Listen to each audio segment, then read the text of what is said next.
Welcome to my micro teaching. Assalamualaikum warahmatullahi wabarakatuh. Waalaikumsalam warahmatullahi wabarakatuh. Ya, baik. Kemarin kan saya udah bilang di pertemuan kemarin kita akan melanjutkan materi mengenai jenis-jenis kamera yang digunakan untuk fotografi. Sekarang saya mau tanya, di sini siapa sih yang suka berfoto? Saya. Ya, banyak ya, terutama yang cewek-cewek nih yang suka berfoto. Kalau yang Mas Jadi itu suka nggak kalau foto-foto? Waktu Biasanya yang di kalau foto gitu apa yang bisa? Foto apa gitu?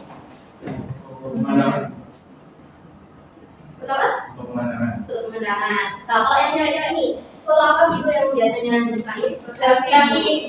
Selfie. Terus dia juga ayam. Banyak nih ya, berarti udah punya ayam semua nih ya. Nah, kalau sekarang, hari ini udah foto belum? Udah lihat belum ayamnya? Belum. Oke. Berarti selain untuk bikin ayam nih, biasanya foto buat kalian itu di post di mana nih? Ada nggak? Di Instagram. Di Instagram. Selain itu, ada nggak yang pernah jual fotonya? Atau mungkin foto ini bagusnya di post ke mana buat diperjualbelikan? Belum. Foto keseharian ya biasanya ya. Sama lainnya tadi foto mana-mana. Nah, kalian foto itu setiap hari satu atau satu hari itu menjadi satu? Satu hari sampai satu. Lebih dari satu. Random atau ada yang masa gitu. Setiap hari pasti ada foto ini. Seterusnya gitu pasti punya kayak pasti foto bangun tidur malam ngapain lah atau random aja. Random. Kenal nggak yang namanya ini Ghazali? Pernah ada yang kita nggak sama yang namanya Ghazali? Enggak. Jadi di sini tuh ada ini Ghazali. Tadi kan saya pernah ya. Siapa itu Ghazali? Itu dia foto selfie tiap 3 hari atau tiap tahun ya. Itu konsisten selfie terus ada orang yang beli 1 M. Ya, betul kayak yang dikatakan kuncinya ya. Ghazali itu setiap hari ngambil foto selfie dan itu konsisten gitu. Dengan walaupun pengambilannya itu biasa, tapi dia konsisten terus ditaruh di NFT tempat seperti tempat jual foto gitu. Dan mungkin dia ngambil foto itu kurang lebih 2-3 tahun dan setiap harinya.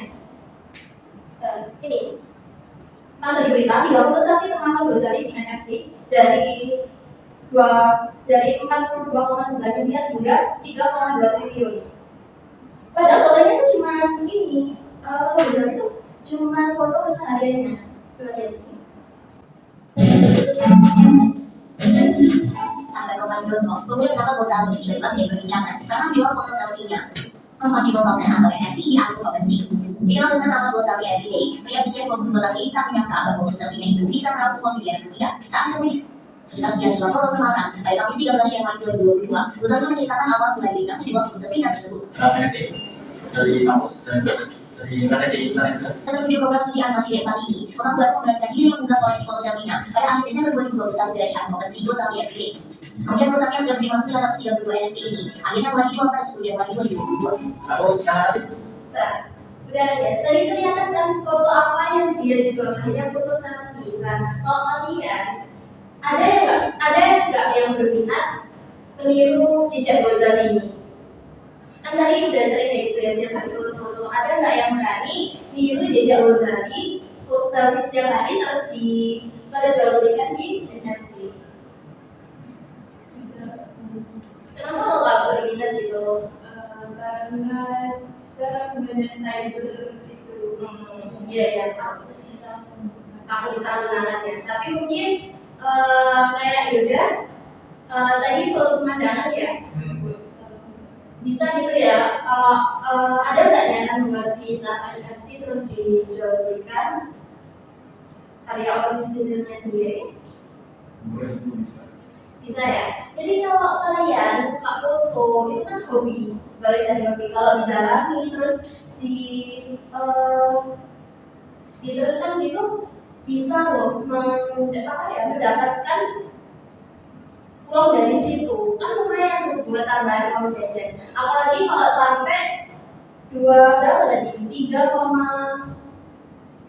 berapa ya berapa 2,2 M. sampai miliaran gitu ya, satu foto harganya miliaran kan lumayan tuh. Nah ini juga berhubungan. Terus kalian kalau foto itu biasanya pakai apa? Instagram. Alatnya kameranya itu kamera. Selain itu ada mungkin yang menggunakan kamera mirrorless. Ya.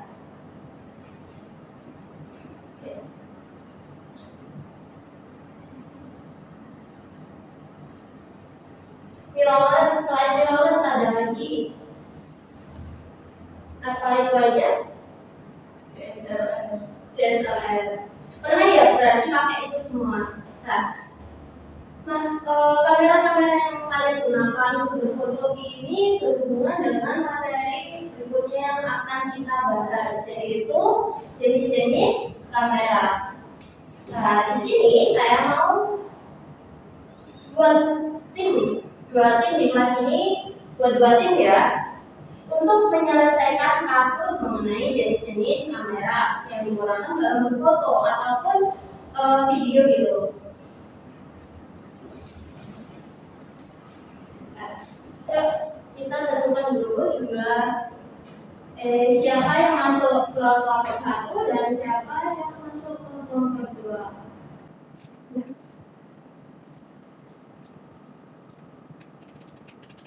Terus ya, kita sih tentang kalian juga mana?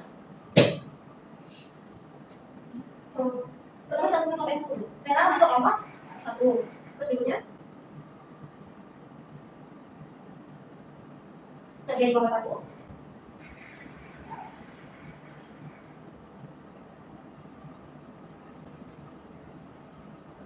Dan ada Aulia di kelompok 1. Berarti sisanya Yoda, Sitinya, dan Seva dari kelompok 2.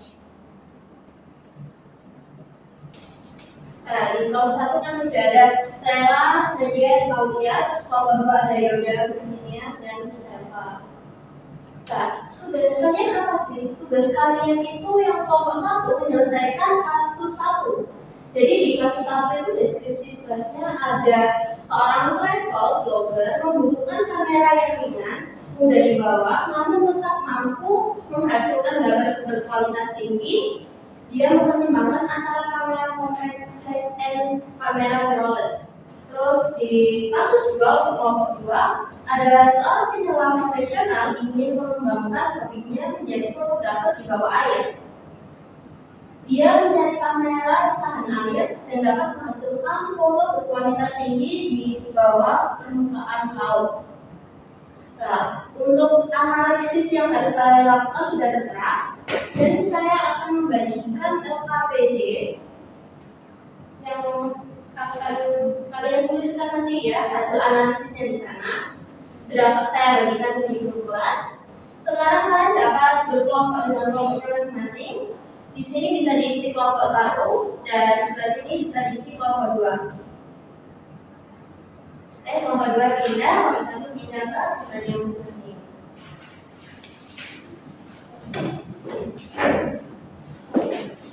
Sini 1 ya, sini 2.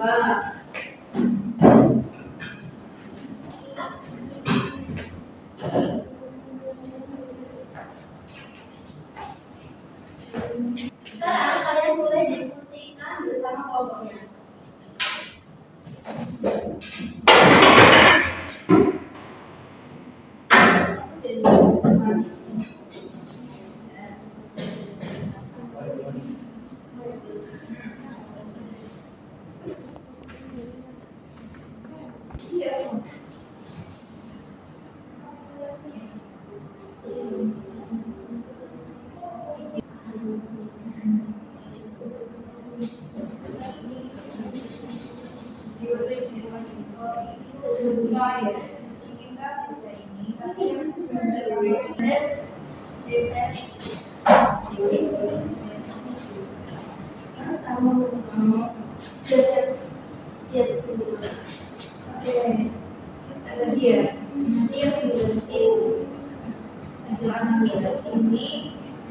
aja, identifikasi sama betul-betul.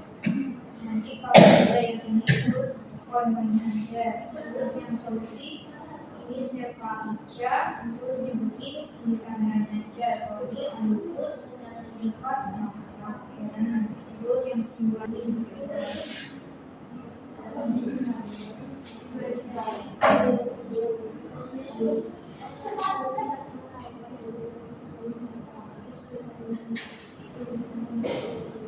Itu ya, kita bunyinya kayak gitu ya.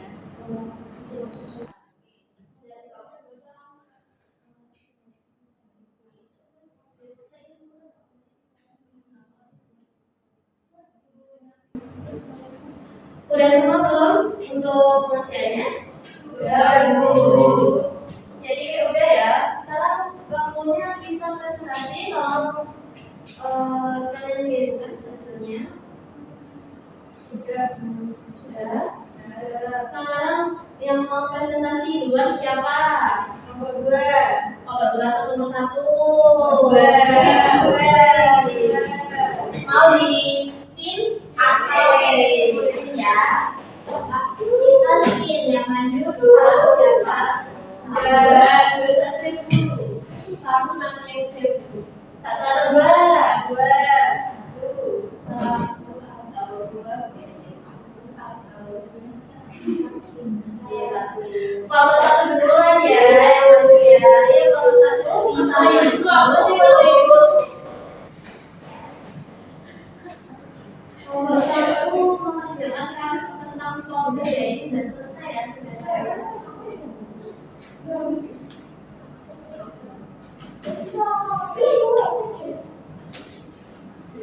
Jadi boleh dijelaskan?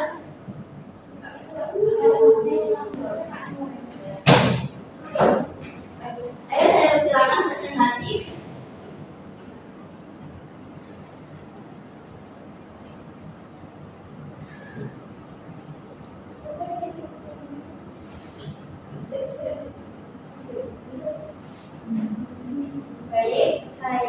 Baik, kami dari kelompok 1, saya Relawan Ria.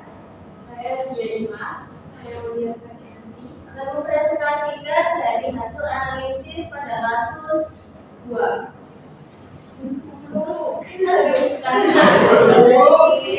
Dari kita ya, kasus 1. Ya. Boleh. Baik, kami akan mempresentasikan hasil diskusi kami terkait dengan kasus 1. Yang pertama ada identifikasi kebutuhan.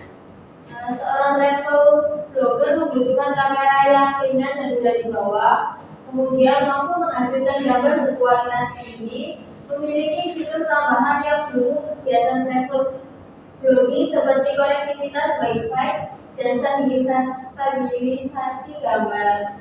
Lalu yang kedua ada kriteria evaluasi, yaitu portabilitas, ukuran dan berat kamera.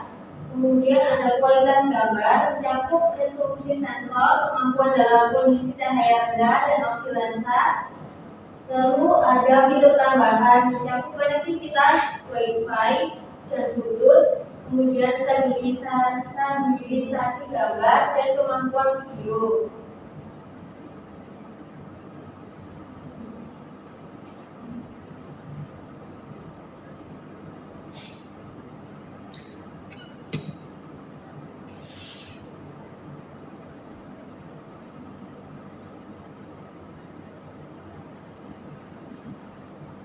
Lalu kemudian untuk solusinya akan disampaikan oleh rekan saya. Baik, langsung saja kita masuk ke solusi dari kasus pertama. Nah, dari kasus tadi bisa direkomendasikan kamera berdasarkan kebutuhan travel blogger. Berikut beberapa rekomendasi untuk masing-masing jenis kamera. Yang pertama ada kamera compact high-end. Nah, ada kamera tipe Sony RX107 dengan kriteria portabilitas yang sangat ringan dan kompak, kualitas gambar, sensor 1 inci, resolusi 20,1 megapiksel, ISO hingga 12.800 dan fitur tambahan seperti konektivitas Wi-Fi dan Bluetooth. Layar lunak untuk phone juga. Kemudian ada Canon PowerShoot G7X Mark juga. Portabilitasnya, desainnya kompak dan ringan. Kualitas gambarnya sensor 1 inci, resolusi 2,1 megapiksel, ISO juga 12800, dan fitur tambahan konektivitas Wi-Fi dan Bluetooth, layar semi lipat dan kemampuan video 4K. Nah, kemudian ada kamera mirrorless seperti Sony Alpha A6400. Portabilitasnya ringan dan cukup kompak. Untuk kamera mirrorless, kualitasnya sensor APS-C, resolusinya 24,2 megapiksel, ISO-nya hingga 32.000, dan fitur tambahan konektivitas Wi-Fi dan Bluetooth, layar semi lipat, kemampuan video 4K dan auto fokus cepat. Kemudian ada juga kamera Fujifilm X-T30 dengan portabilitas desain retro yang kompak dan ringan. Kualitas gambar sensor APS-C, resolusi 26,1 megapiksel, ISO hingga 12800, dan fitur tambahan konektivitas Wi-Fi dan Bluetooth, layar semi lipat, kemampuan video 4K, dan kontrol manual yang lengkap. Untuk kesimpulannya akan disampaikan oleh teman saya. Jadi untuk kesimpulannya, bagi travel blogger itu disarankan menggunakan kamera Sony IMX107 atau Canon PowerShot G7X Mark III karena mereka itu mudah dibawa, terus memiliki kualitas gambar yang baik dan juga fitur-fiturnya itu mendukung untuk kegiatan blogging dan juga vlogging. Terus kalau menginginkan kamera yang lebih unggul kualitasnya, bisa menggunakan kamera Sony Alpha A6400 atau Fujifilm X-T30 karena meskipun mereka itu lebih besar, tapi mereka itu mirrorless, jadi menawarkan kualitas gambar yang superior dan memiliki kemampuan beradaptasi dengan berbagai situasi memotretkan. Baik, demikian pemaparan dari kelompok 1. Pemaparan kalian cukup bagus ya. Dari kelas untuk kelompok 1. Silakan kelompok 1 duduk dan kita lanjut ke kelompok 2.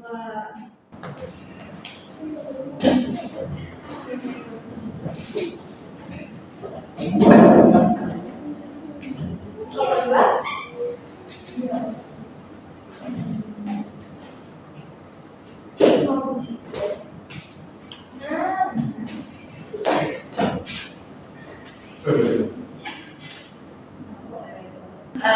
Baik, kami dari kelompok 2 akan mempresentasikan hasil diskusi kami. Sebelumnya, perkenalkan nama saya Suhaila Khalida. Saya di sini yang kami hari ini. Dan juga saya sudah pernah.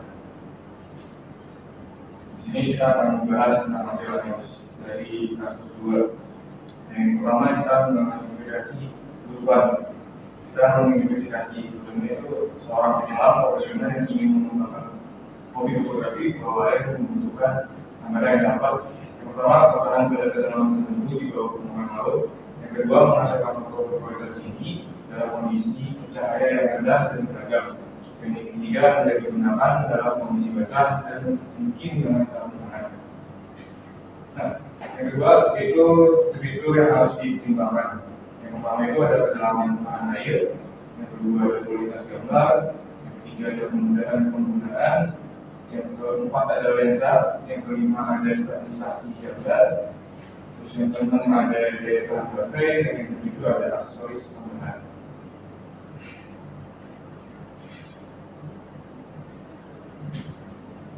Baik, selanjutnya untuk solusi rekomendasi kamera ini ada Sony RX107 dan kemudian ada Olympus Top TD6, ada Nikon Coolpix W300, ada Canon G7X Mark III.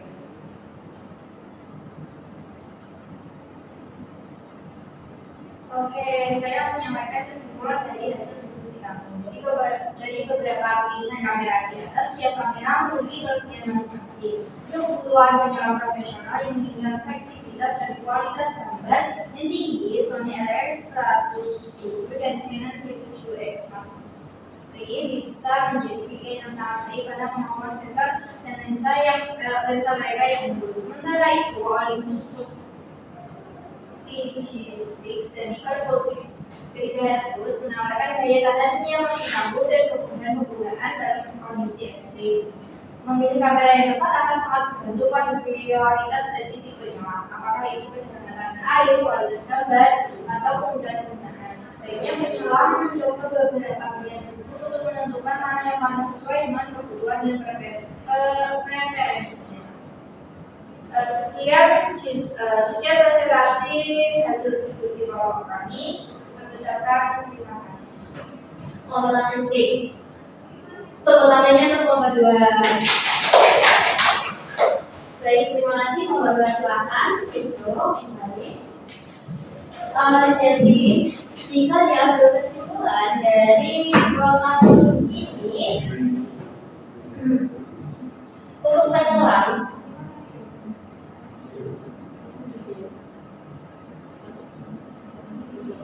kamera yang cocok untuk digunakan seorang penyelam itu berarti memiliki keterbatasan seberapa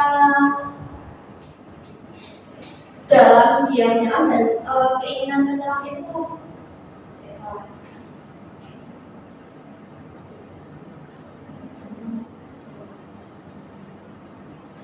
jadi dari kasus untuk kelompok 2 itu menawarkan kamera dengan jenis Olympus TG6, terus Nikon Complex W300, dan ada Sony RX107 dan ada Canon G7X Mark III.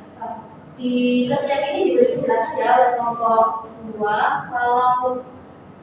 kalau setiap kamera itu punya kelebihan dan kekurangan masing-masing, dan jika penyelam ingin mempertahankan daya tahan di kondisi yang ekstrim, kalian menambahkan Olympus dan Nikon ya. Baik, terima kasih. Terus yang kelompok 1 juga seperti itu. Jadi kesimpulan dari dua kasus ini, pemilihan jenis kamera itu diambil dari kebutuhan atau keinginan atau hasil yang didapatkan di akhir. Betul? Betul.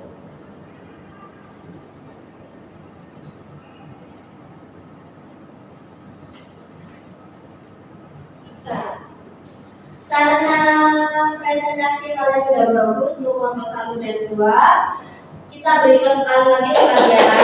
Siapa yang mau menyampaikan kesulitan apa yang kalian dapatkan dalam pembelajaran kali ini? Mungkin dalam penyelesaian kasus atau kegiatan penerimaan materinya itu, siapa yang mau menyampaikan? Salah satu boleh. Kalau kalian mau menyampaikan pembelajaran kali ini, saya kesulitan dalam menyebutkan nama-nama kamera bu.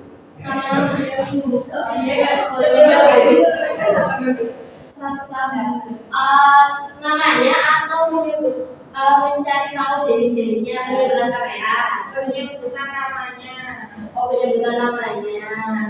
Siapa tahu dia kalian sebutin aja. Terserah, soalnya kita ya Indonesia cintai produk. Oke. Walaupun ribet gak apa-apa. Mungkin ada yang lain? Nggak ada. Itu aja. Iya.